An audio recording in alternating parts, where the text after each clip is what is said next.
यमुना जी की कहानी। उत्तराखंड के गणगौर जिले की टेहरी यमुनोत्री का यमुना नदी का उद्गम स्थल है। उत्तर भारत से होती हुई यमुना जी ब्रज क्षेत्र से होकर इलाहाबाद के संगम में विलीन हो जाती हैं। त्रिवेणी संगम में गंगा और सरस्वती नदी के साथ यमुना गुप्त रूप में मिलती हैं और वहां से विलीन हो जाती हैं। यह तो यमुना नदी का क्षत्रिय इतिहास है। पौराणिक मान्यताओं के आधार पर धार्मिक कथा यह है कि यमुना सूर्यदेव और संज्ञा की पुत्री थी।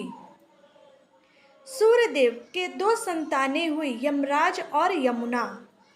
जब सूर्यदेव की पत्नी संज्ञा तप करने के लिए गई, क्योंकि वो सूर्यदेव का ताप सहन नहीं कर पा रही थी,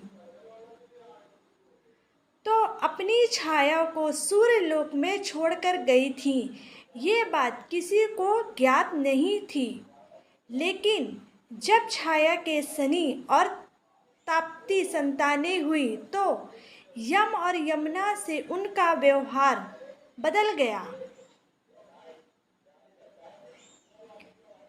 माता से भी माता जैसा व्यवहार से खिन्न हो यम ने यमलोक में रहना शुरू कर दिया।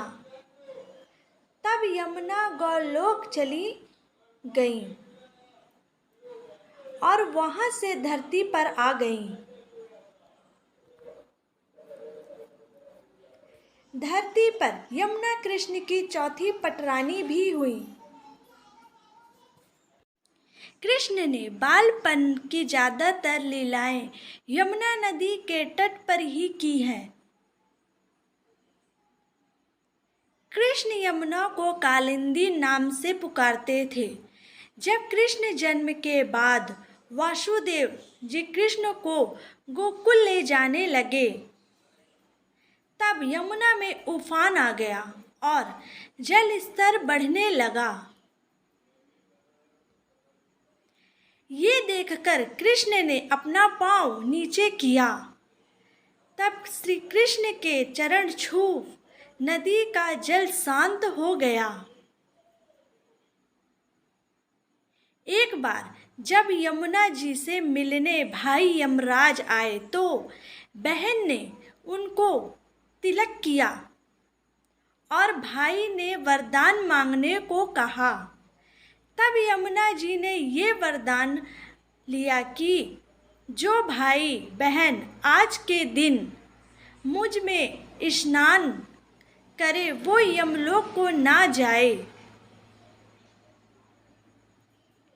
भाई यम ने बहन यमुना को ये वर दिया कि जो भी भाई बहन कार्तिक मास कृष्ण पक्ष की दौज को साथ में यमुना में स्नान करेंगे वो मेरे लोक को नहीं आएंगे। आज भी मथुरा में भाई दूज को सैकड़ों श्रद्धालु स्नान करते हैं।